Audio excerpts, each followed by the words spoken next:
Bien, y proseguimos en la mañana. Sí, la mañana informativa, vendedora, y ahora también un poquito política, ¿por qué no? Pero en un instante les voy a decir por qué. Es la hora 8:44 minutos 37 segundos en el territorio nacional.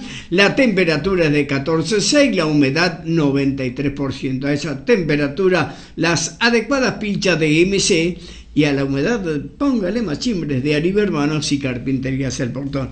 Bueno, y como queda dicho, en los estudios tenemos a Daniela Caivano, que es precandidata a senadora provincial por el Frente Socialista y Popular.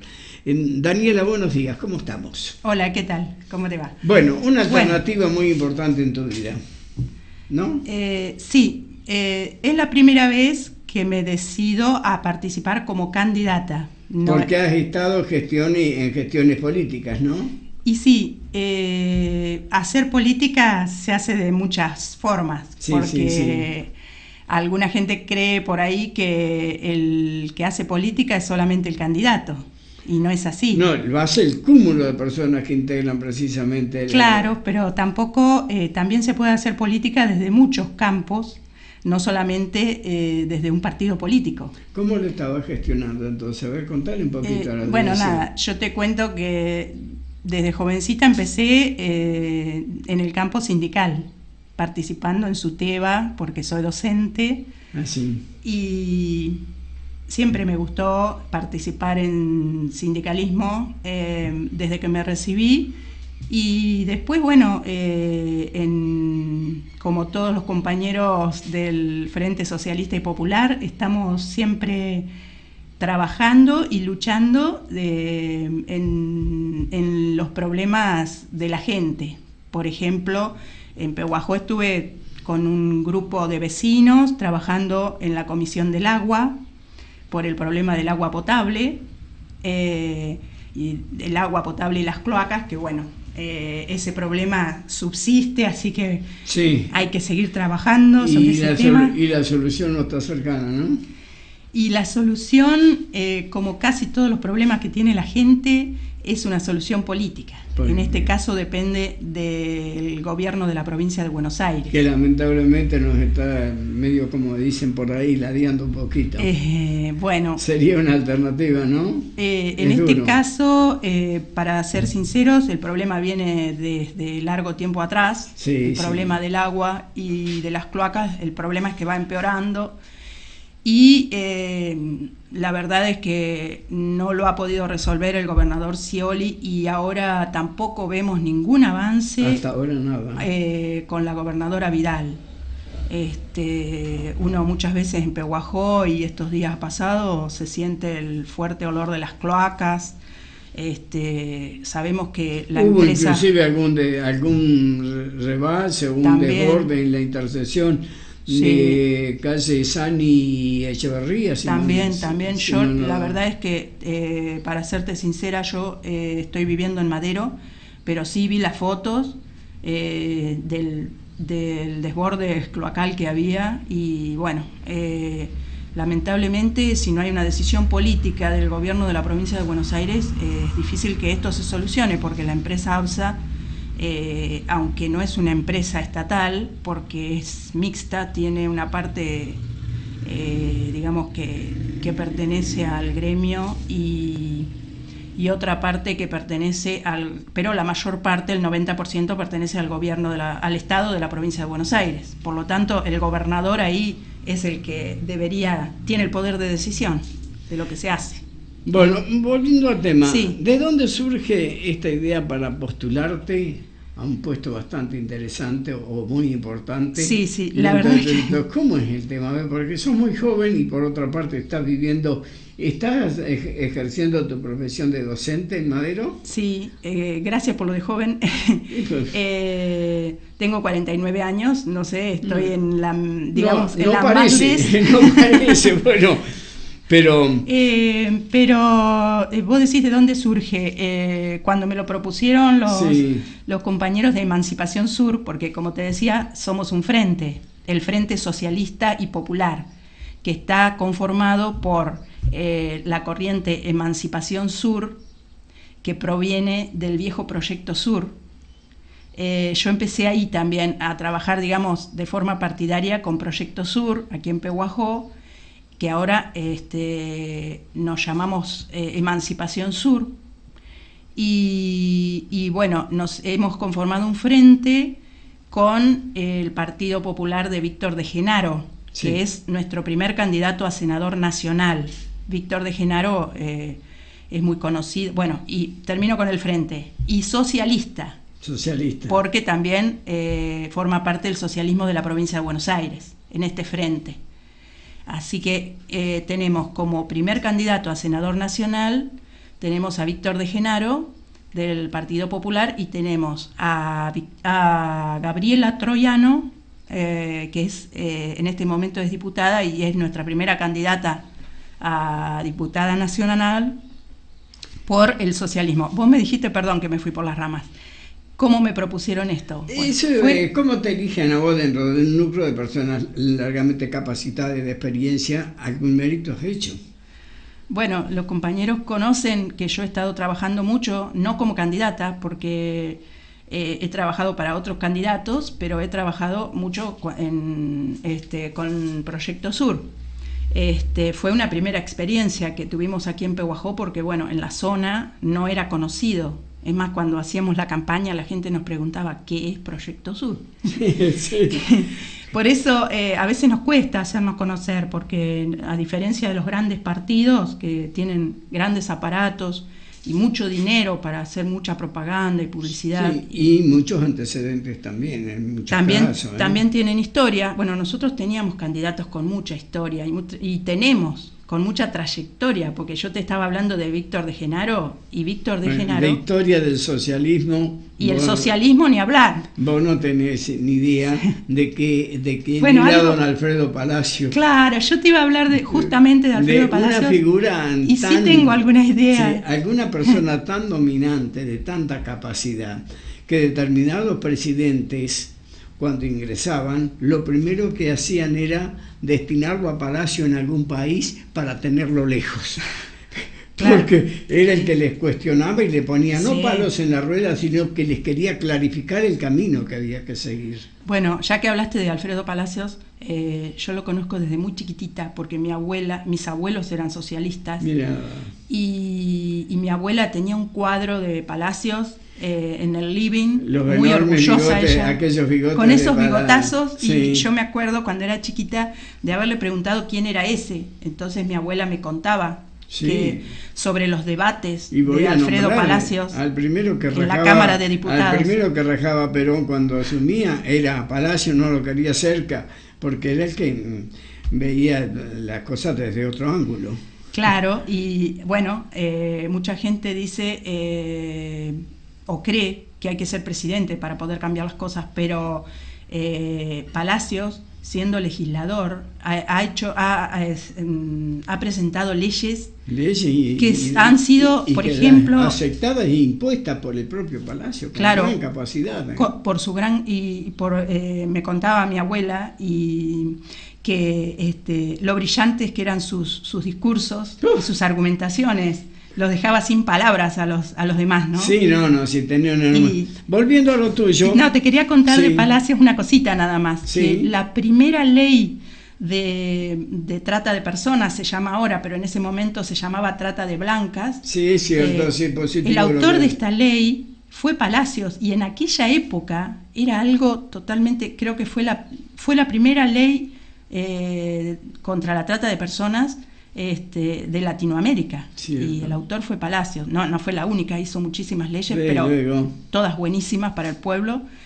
Por eso te digo que a veces no es solamente, porque mucha gente no le da importancia a estas elecciones, dice, son elecciones de medio término, es solamente como una especie de encuesta para ver quién tiene posibilidades para después, para las que importan son las elecciones para mandatarios. Claro, pero no es tan así, porque las leyes, que son las que rigen la vida de todos los días, son aprobadas por los proyectos son presentados por los legisladores muchas veces y son votadas por los legisladores. Y en este momento hay leyes que de aprobarse serían nefastas, como lo que se quiere aprobar sobre la reforma jubilatoria. No sé si vos querías hablar de eso o de No, otro. no, sí, dale, te doy el micrófono, tenés Bueno, amplia libertad para expresar todo lo que hay tenés varias que decir, cosas ¿eh? que realmente la gente tiene que saber y que a mí me preocupan mucho, como son, creo que a todos nos tienen que preocupar,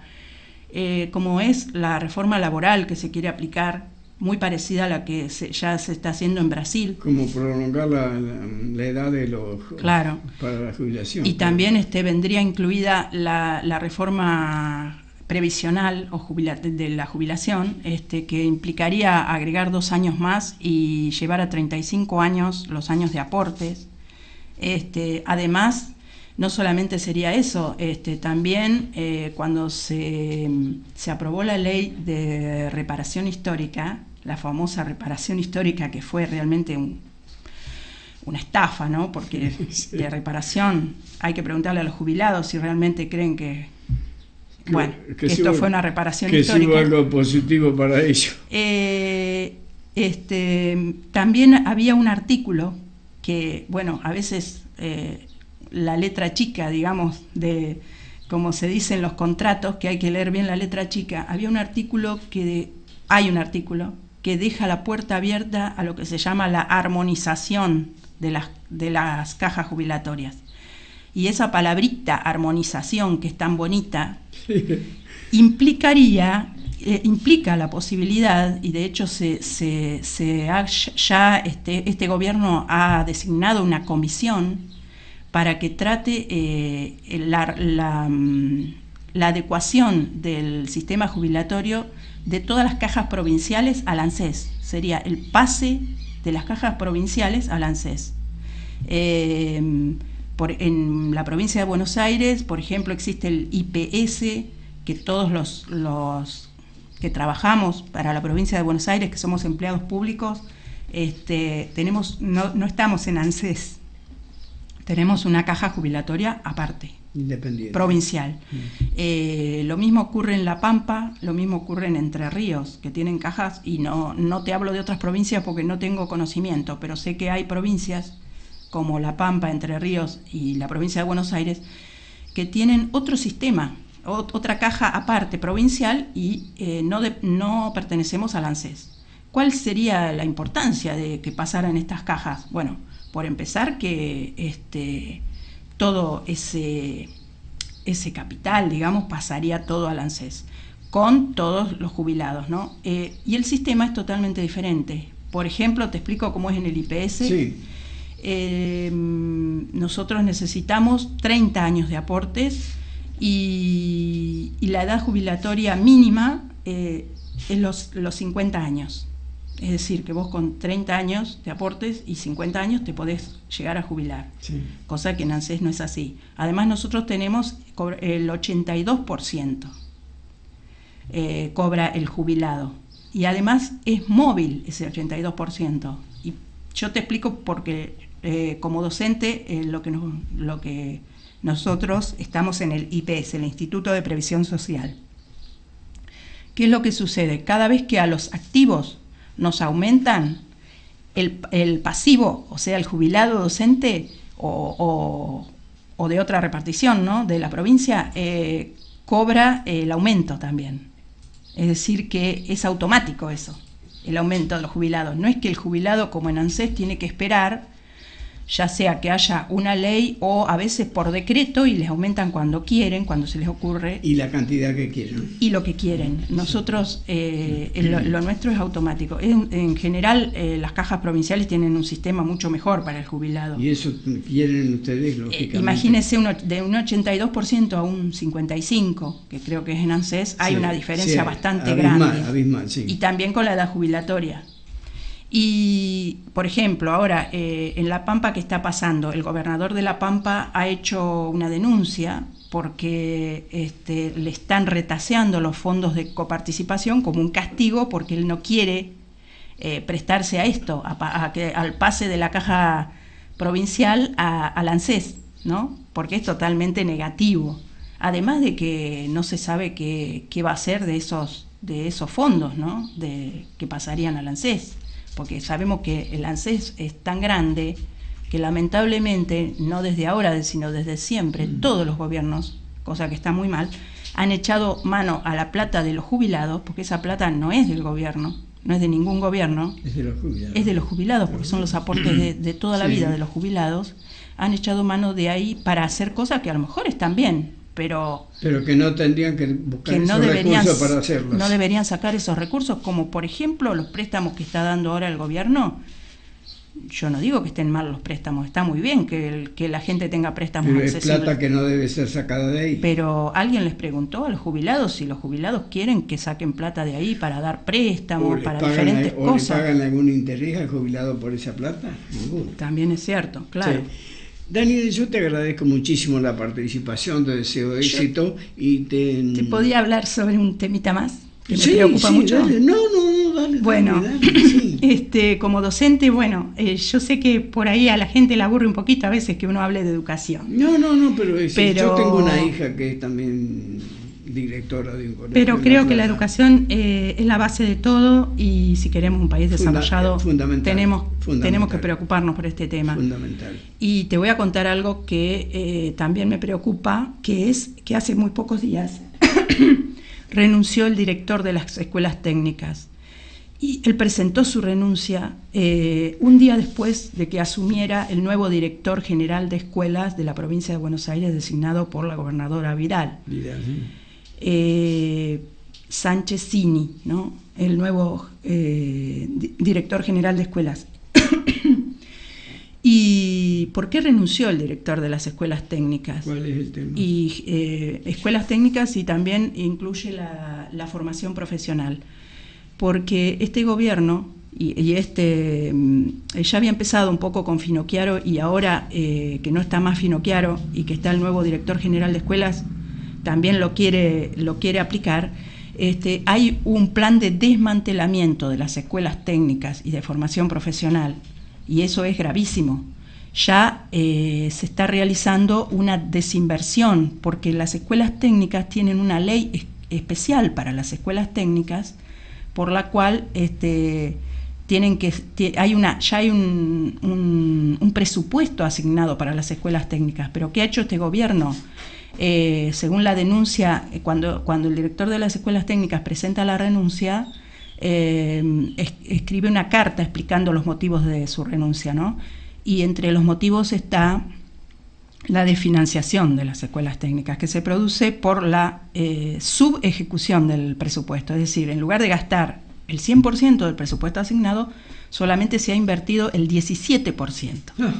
Imagínese, el 17% nada más. Y esto ya hay un plan para desmantelar las escuelas técnicas y convertirlas en otro organismo que sería mucho más chiquitito, y más una manera de destruir realmente las escuelas técnicas. Y yo creo que esto es muy grave, porque las escuelas técnicas, primero y principal, que si un país quiere desarrollarse, necesita tener técnicos, necesita tener gente especializada que sepa trabajar en las diferentes industrias. Salvo que, como lamentablemente creo yo y creemos muchos, este gobierno no tenga ese objetivo del desarrollo del país, porque estamos viendo todos los días que cada vez hay menos industrias, cada vez todos los días se están cerrando fábricas, y se aumentan los despidos. Bueno, es 50 inconvenientes. Es probable que si este gobierno, si el gobierno actual no tiene un objetivo de industrialización y de progreso y de desarrollo para el país, no le interese tener técnicos, porque si están cerrando todas las fábricas, ¿a dónde van a trabajar esos técnicos? No vamos a necesitar técnicos. No tendrían desarrollo de trabajo. Es muy lamentable, porque esto iríamos para atrás, iríamos hacia atrás, ¿no? Hacia el subdesarrollo, porque lamentablemente con mucho esfuerzo se ha logrado, han aumentado mucho las escuelas técnicas con esta ley que les proveía de un presupuesto para las escuelas técnicas, y esto sería una vuelta atrás terrible, que también viene está todo relacionado, ¿no? Viene en consonancia con la apertura de las importaciones, que sabemos que esto destruye a las industrias nacionales, Sí, porque obviamente no pueden competir con grandes potencias como son, por ejemplo, China, ¿no? Que ya tiene una industria desarrollada desde mucho antes que nosotros, y si el Estado no protege a la industria nacional, Sí. es imposible que puedan competir. Y con la apertura total de las importaciones, hasta manteca se está importando, es realmente... Sí, cuando en realidad alguna vez fuimos exportadores de manteca, Claro, y todo eso. claro. Daniel, Mientras cierran las fábricas de Sancor, cierran los tambos. Sí, de productos lácteos prácticamente se cuentan con los dedos de una mano. Es muy lamentable lo que nos está ocurriendo. Y otra cosa, lo de las escuelas técnicas era una posibilidad muy importante para aquel que a lo mejor quería, por ahí no tenía la posibilidad de estudiar una carrera larga como medicina o lo que fuera, o quería hacer alguna carrera larga, sí, pero a lo mejor en una ingeniería. Generalmente en las escuelas técnicas van muchos hijos de trabajadores, y eso les da la posibilidad de tener un oficio o un trabajo mejor, de poder ascender socialmente, además del desarrollo del país. Me refiero a que individualmente es una posibilidad muy importante para los trabajadores, porque no es lo mismo ser un trabajador calificado, Sí, un técnico, a eso iba, algo profesional. un profesional, Es como quien dice. que bueno, un trabajador que no sabe nada y obviamente va a Sí, recibir un pobre, sueldo mucho más bajo, y ¿no? que pobre va a hacer un barrido o alguna cosa muy sin ánimo peyorativo para el que lo realiza. Claro. Eso también, en cuanto a educación, vemos que hay una tendencia cada vez más a desfinanciar la escuela pública, que nosotros, bueno, siempre desde el sindicalismo hemos tratado de defender la escuela pública, porque es la única posibilidad que tiene el pueblo de como se decía antes, ¿no? Mi hijo el doctor. Cierto, un trabajador cierto, podía llegar a tener un hijo doctor. Sí, es cierto. Porque estudiando se le daba la posibilidad, estudiando en la escuela pública, se le daba la posibilidad de poder tener una profesión y de cada vez ir progresando, ¿no? Claro, probablemente, como oí decir, o mejor dicho, leí una carta que alguien había publicado que seguramente no necesitara la escuela pública.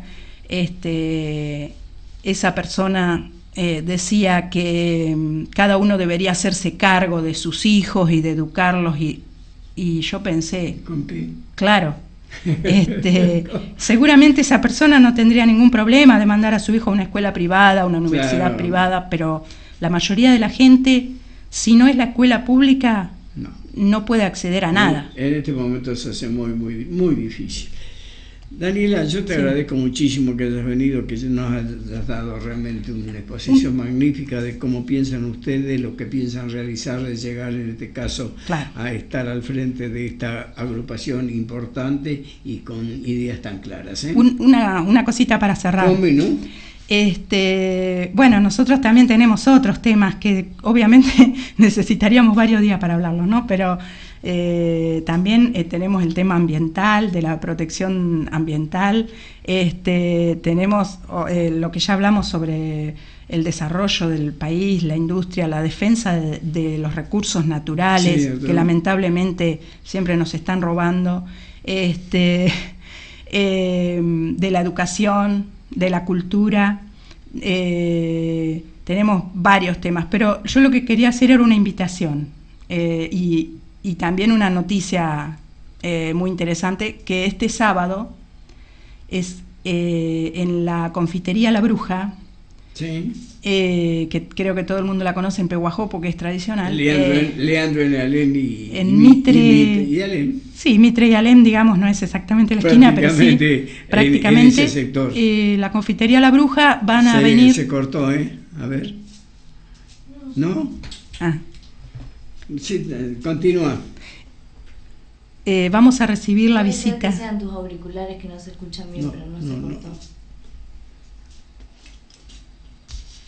Babi, sigue hablando. Bueno, te sigo contando. Ella se escucha perfectamente. Usted no debe escuchar por los auriculares. Te sigo contando, Babi. Sí, dale. Este sábado a las 11 de la mañana aproximadamente, porque bueno, vienen viajando, pero tenemos entendido que llegan a las 11 de la mañana. Van a venir unos compañeros nuestros, van a venir 4 compañeros del Frente Socialista y Popular a visitarnos a Pehuajó y a presentar las propuestas nuestras y a charlar con cualquiera que quiera acercarse para conocer las propuestas. Van a venir 3 candidatos a diputados nacionales. Va a venir Silvia Bafigi, que es tercera candidata por el Partido Emancipación Sur. También es la presidenta de Emancipación Sur, de nuestro partido. También va a venir Ricardo Batalla, que también es candidato a diputado nacional, y Claudio Giorno, y va a venir otro compañero también, que no es candidato, pero bueno, va a venir también a acompañar, que se llama Marcelo Bravo. ¿Dónde van a realizar el...? En la confitería La Bruja, en la parte de arriba de La Bruja. Entonces remarcamos que en La Bruja habrá un acto donde se dará cita, bueno... Tres candidatos a diputados nacionales. Es muy importante esto, bueno, del Frente Socialista y Popular. Van a venir a hablar con la gente, con la prensa y también con cualquiera que quiera presentar sus inquietudes o interiorizarse o tirar alguna idea de nuestras propuestas. También, por supuesto. Bueno, Daniela, te agradecemos muchísimo que hayas venido, te deseamos el mejor de los éxitos y que Pehuajó tenga una senadora. Bueno, muchas gracias y yo les agradezco a ustedes porque la verdad que la oportunidad de poder que la gente, hacernos conocer por la gente.